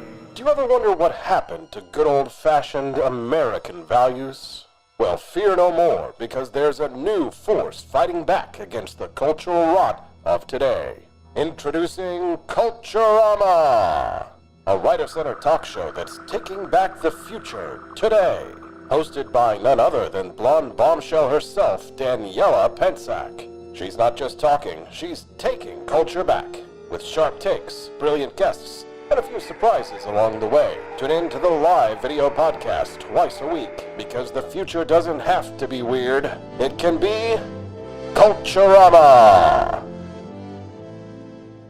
If there wasn't going to be somebody who was a fiery champion of liberty, somebody who would get out there and who would be aggressive, and if they wouldn't do it with more fire or passion than I had, then I would go and I would fight this battle for us. I've fought for the principles that we all share. Parties tend to be secondary to me. We're here because we believe in the principles of liberty. I am not a perfect messenger, but I think I'm a damn good one. This is a replica of our first president's flintlock pistol. You have my full support, my respect, and my gun.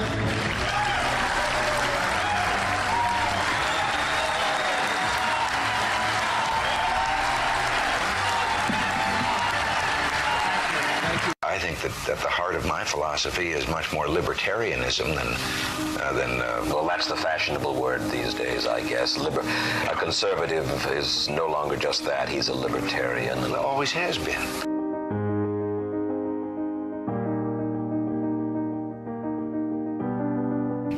Yet any time you and I question the schemes of the do-gooders, we're denounced as being against their humanitarian goals. They say we're always against things, we're never for anything.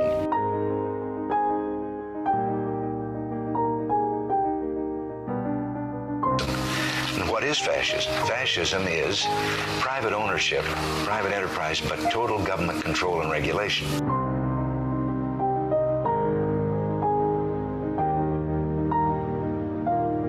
Well, the trouble with our liberal friends is not that they're ignorant. It's just that they know so much that isn't so.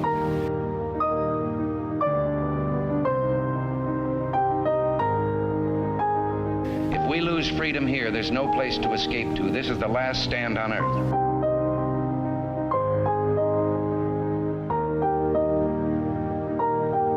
This is the issue of this election. Whether we believe in our capacity for self-government or whether we abandon the American Revolution and confess that a little intellectual elite in a far distant capital can plan our lives for us better than we can plan them ourselves.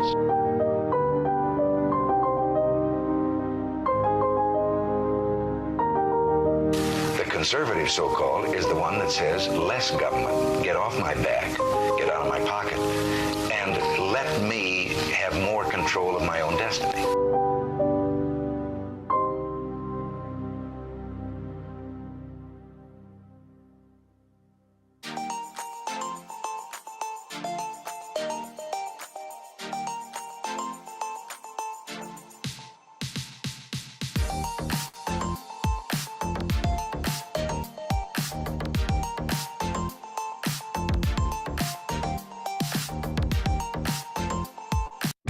Do you hate the deep state? Do you reject the Antichrist in all his ways? Do you believe that aliens controlled LBJ to assassinate John F. Kennedy? Did you know that the shot can put chemicals in you that will make you more sensitive to 5G? Do you love America? Do you want more freedom? Do you like smoking hot red-headed libertarians? Then the AP for Liberty shop is for you! Check out all the awesome new merch and have a happy new year! Fight the deep state, reject the Antichrist. Visit AP for Liberty shop and get your patriotic merchandise. We basically have two countries that have been fighting so long and so hard that they don't know what the fuck they're doing. Do you understand that? Average Americans' feeling about the Middle East. There you have it. Trump dropping the F-bomb, and no, I don't mean foreign policy. But honestly, after 12 days, that might as well be it. Trump's language was spicy, but the strategy was all about precision, power, and maybe, just maybe, peace. But is this ceasefire for real or just a pause before the next punch? Joining me now to separate the facts from the fireworks is Will Chamberlain, attorney, strategist, and the guy you call when international law and internet beef collide. Let's break it down with Will Chamberlain, everybody. Good morning, Will. Nice to see you, sir. Good to be with you, Austin. Will, the Panicans look like they're on their retreat. We need to have a ceasefire between some of the MAGA coalitions as of late. It's been getting very spicy, maybe since Liberation Day, but I don't know. I just wrote a piece over at Human Events pointing a lot of finger at foreign actors that are trying to divide us. But it seems like a lot of people here in the United States want to play along. A lot of people in the MAGA want to play along with these anti-Trump narratives. Doesn't make any sense. What's your take on the whole thing? I think people kind of, we've had 20 years and we had the regime change wars in Iraq and Afghanistan. And I think people think about war in the Middle East or any sort of aggression by anybody or regime change. They even hear the words regime change and it's like, oh my God, no. Right. And you have to retreat from the tagline and understand the substance of what's actually happening. And what was happening with regard to the U.S.'s potential intervention in Israel, Israeli strikes, regime change might have occurred, but it wasn't the point. The point was demilitarization, right? That was always the worry. We wanted to remove Iran's nuclear program because, they're just not trustworthy enough, right? And I think they were immediately vindicated because the moment this war kicked off, they started launching barrages of ballistic missiles indiscriminately at Israeli civilian areas. This war is the most one-sided military conflict that I can think of in history. Not a single Israeli military member was killed. Not a single Israeli plane was shot down. Meanwhile, Israel, we just sort of take for granted because the news cycle moves so fast. They literally killed the entire general staff on the first day of the war. The Iran nuclear program is in ruins.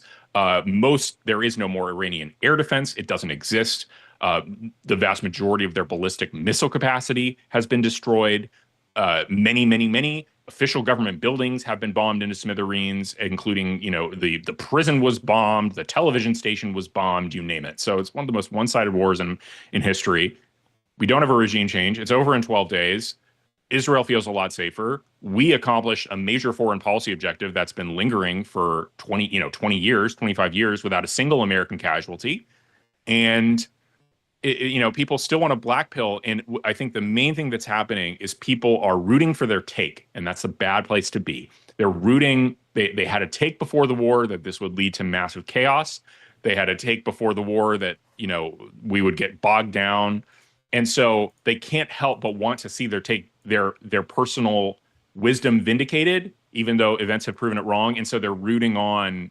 They want to see the ceasefire broken because they want to be right. And I understand that impulse, but you have to get out of it. Right? It's weird because you have people like Lindsey Graham and Dave Smith both sad that the war didn't happen. It's kind of obnoxious. Yes. Because everybody wants, Lindsey Graham, I guess to his credit, actually has a policy view that he thinks the war would be good. So he's not rooting on his take. He's rooting for what he genuinely thinks would be good for the world. It's too bad that Lindsey Graham's view is perverse, but for the Dave Smiths of the world, I think, those people really need to take like a few days off of the internet and like go to a meditation retreat.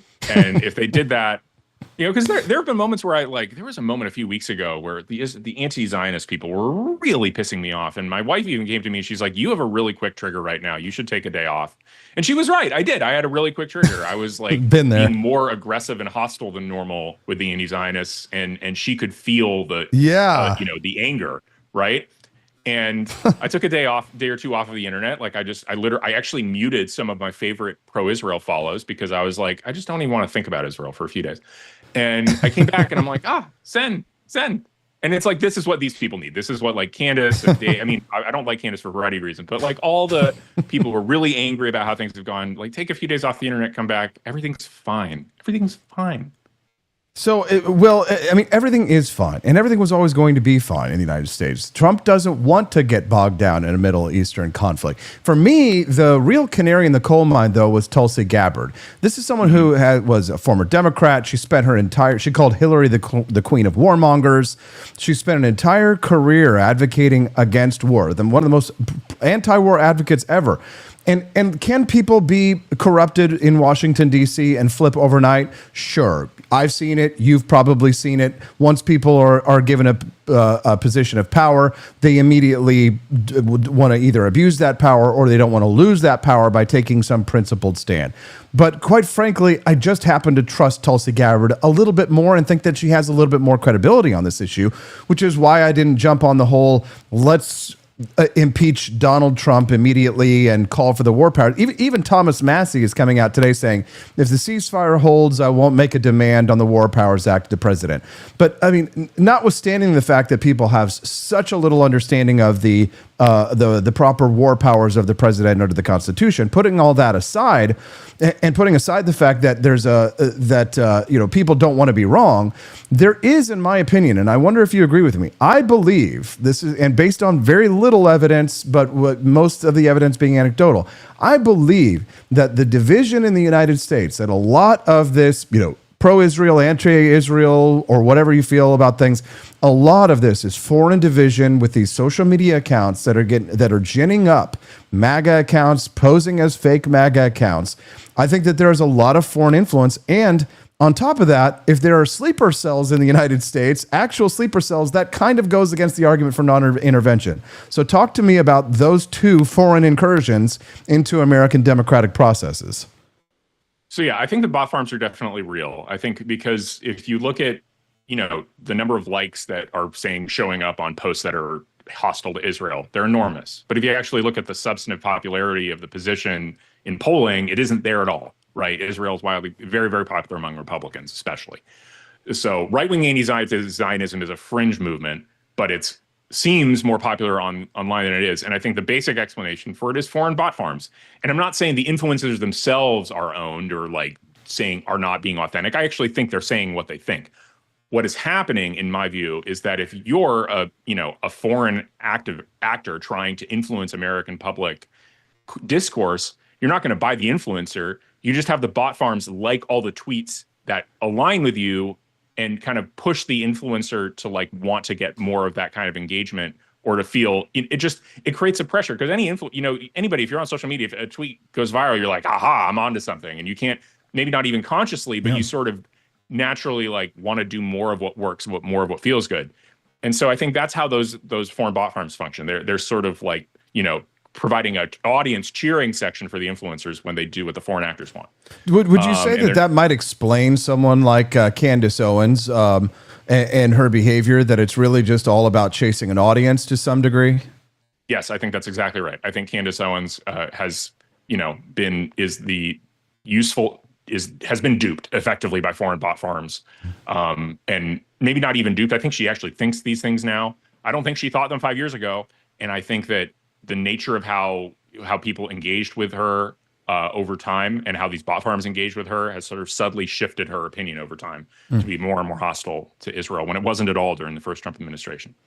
I'm speaking to Will Chamberlain right now about the conflict with Israel and Iran. Now, the ceasefire, I mean, Trump is obviously, pissed. He's dropping F-bombs this morning, and it does seem as if there are still some disparate conflicts. I mean, do you fear, this continuing to spread, that there might not be a ceasefire, that hostilities will continue into at least the immediate future? Because I think there is a potential danger for that. And if so, then, immediate hostilities can turn into prolonged hostilities. No, I think the ceasefire is going to hold beyond. I mean, there was obviously an infringement by the Iranians, and Netanyahu sent a whole retaliatory force. My understanding of what happened, based on what I've been reading from Israeli sources, is that the Israelis talked to some people in the Trump administration and got an okay to retaliate while Trump was asleep. And then Trump woke up and was like, no.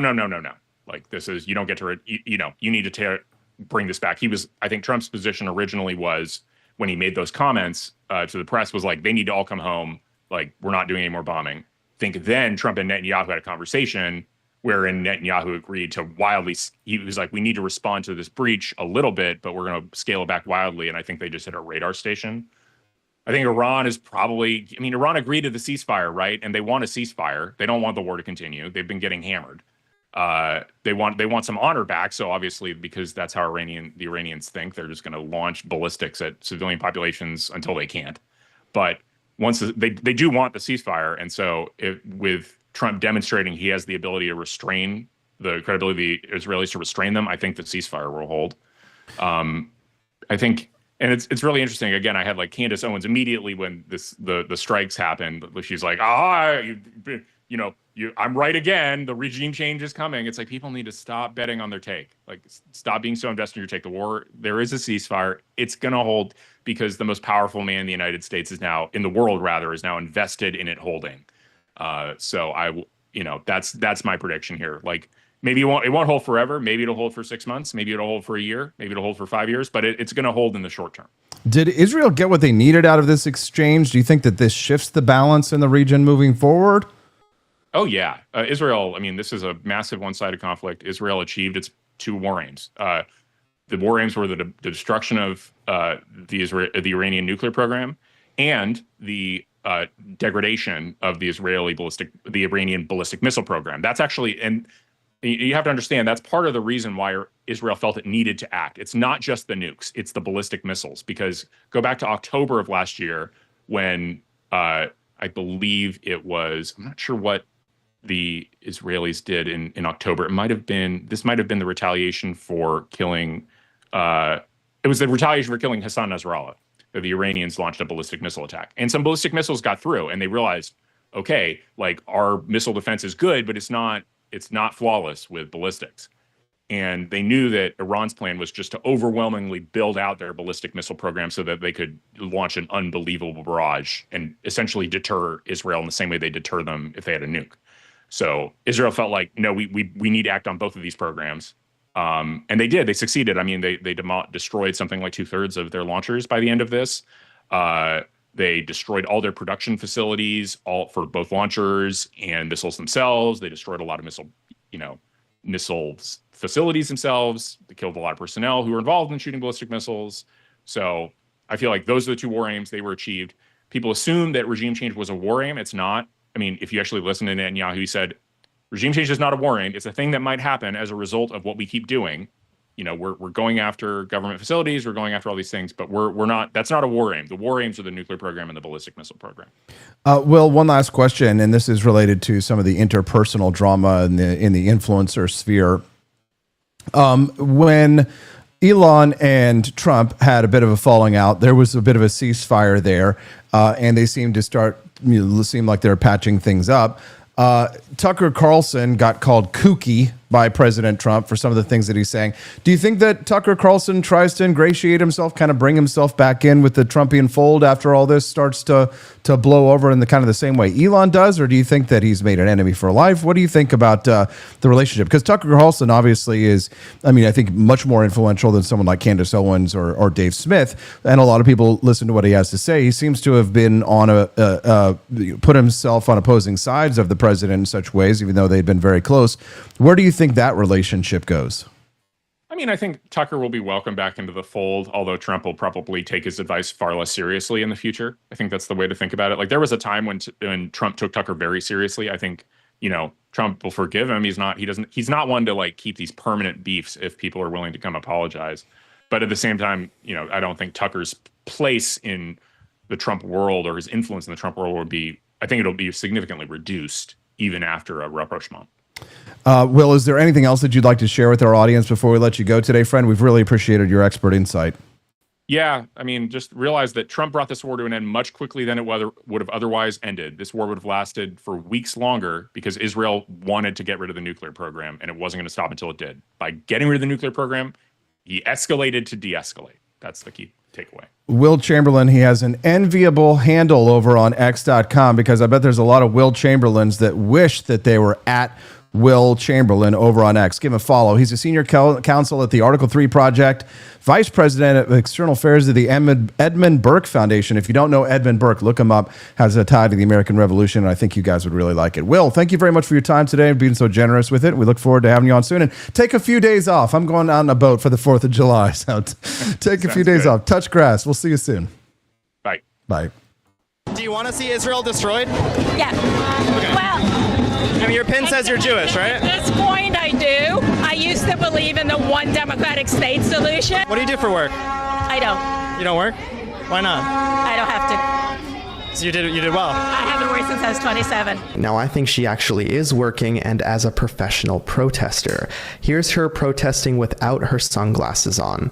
She usually does have them on. Here's her saying HP profits from Israel's torture of Palestinian political prisoners. Here's her saying democracy is not for sale. Back again with the Palestine flag, and again with the South African flag. Now, it's not just her, as we know that they work in teams. Look at this blonde woman beside her. I found her at more protests than any other paid protester I've exposed in the past. I found her at close to 50 different protests, all within a couple of years. So who's behind this team of people chanting for Israel's destruction on America's streets?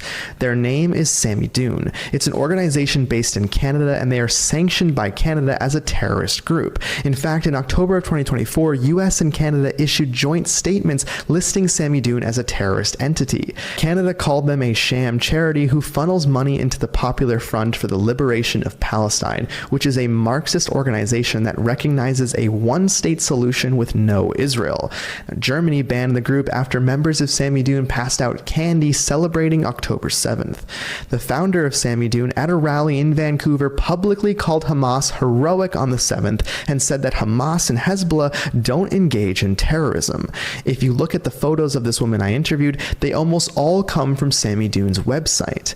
Now, the Tides Foundation and the Tides Center is behind this, and you remember the chief donor of the Tides Foundation, George Soros. However, all you see is that the Alliance for Global Justice is their fiscal sponsor, but if you lift the hood, you see that Soros gives to Tides, Tides gives to AFGJ, which then gives to Sammy Dune. Soros, along with the New Venture Fund, gave more than $9 million to the AFGJ, which again is the fiscal sponsor of Sammy Dune. They want it to look complicated so you don't see this, but make no mistake, Soros is funding this. It is also important to note that you can't even donate to the AFGJ with Stripe or PayPal or any normal methods, as all of those companies consider them terrorists. Yet they are still walking the streets of New York City screaming for the downfall of America. If you didn't know, now you know. And knowing is half the battle. I've been experimenting a little bit with AI these days. Yo, what's up? It's your boy George W., Commander-in-Chief and Father of Vibes. It's December 25th, 1776, and instead of unwrapping gifts, we're about to unwrap an L for the British. Crossing the Delaware, one guy fell in. Hamilton's yelling again. Bro, chill. Hessians are drunk, it's Christmas, and we're the worst Secret Santa ever.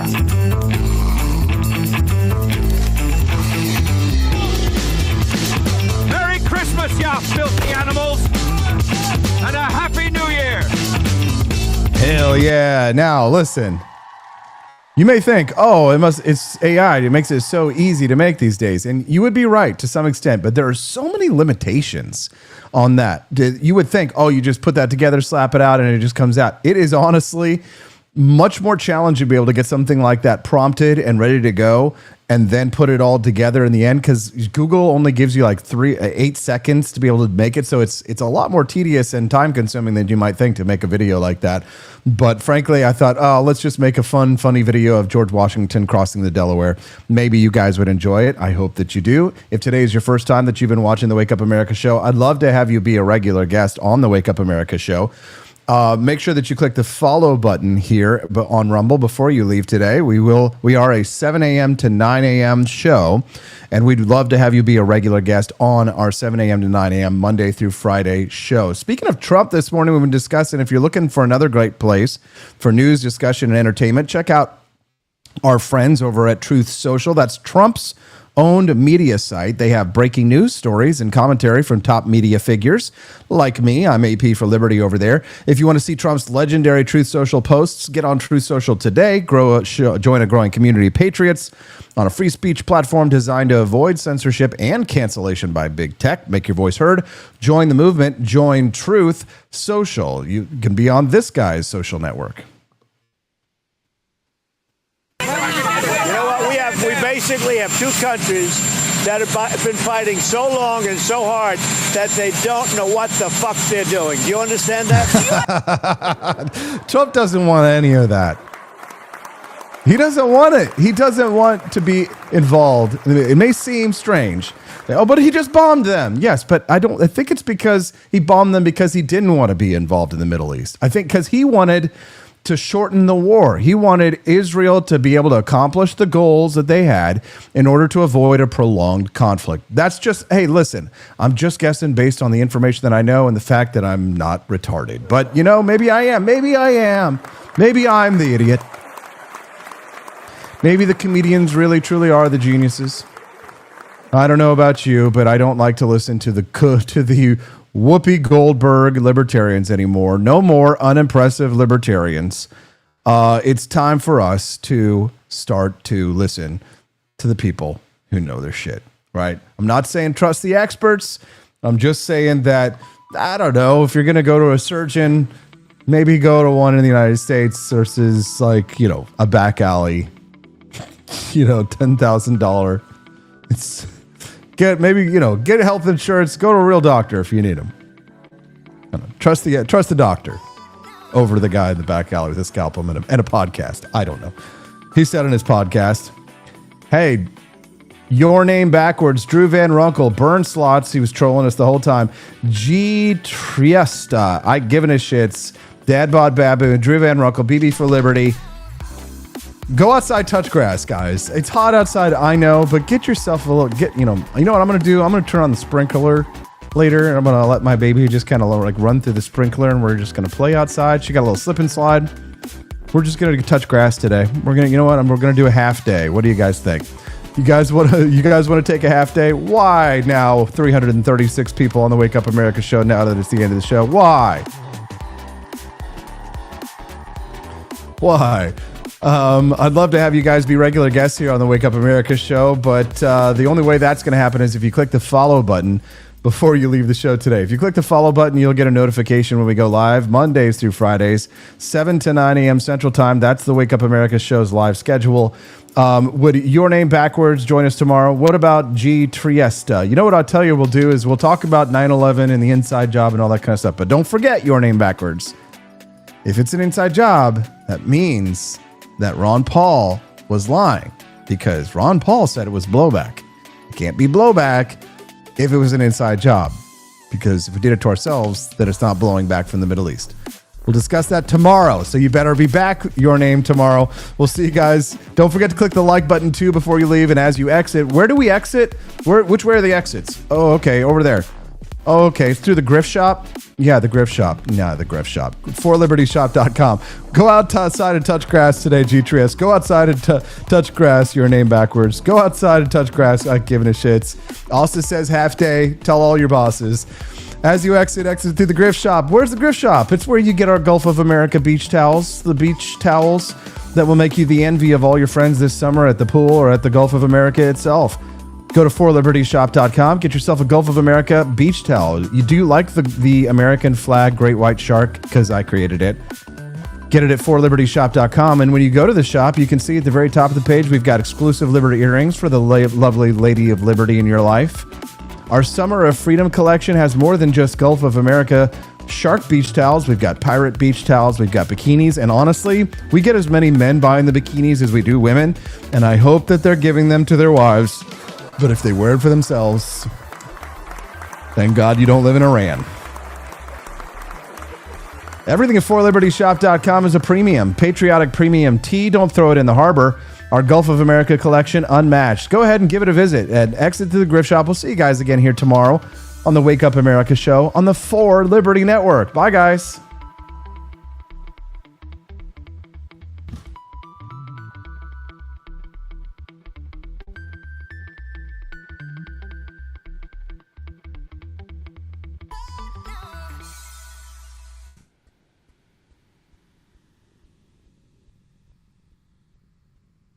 When the Founding Fathers dreamed of liberty, they forgot one thing: coffee. Introducing Founding Flavors Coffee, the brew that built America, and the brew that's fueling a new revolution, one kitchen at a time. Small batch roasted, Patriot approved, and disappearing faster than a red coat at Yorktown. Don't get left behind, soldier. Real patriots are starting their mornings with Founding Flavors. And trust us, freedom tastes better with a fresh cup in your hand. Stop drinking those tyrant brews who take your money and don't support your values. Stocks are limited, demand is booming, and your morning deserves a taste of liberty. Order now at forlibertyshop.com before the next shipment gets signed, sealed, and sold out. Founding Flavors Coffee, the official brew of morning rebellions everywhere. Get yours at forlibertyshop.com.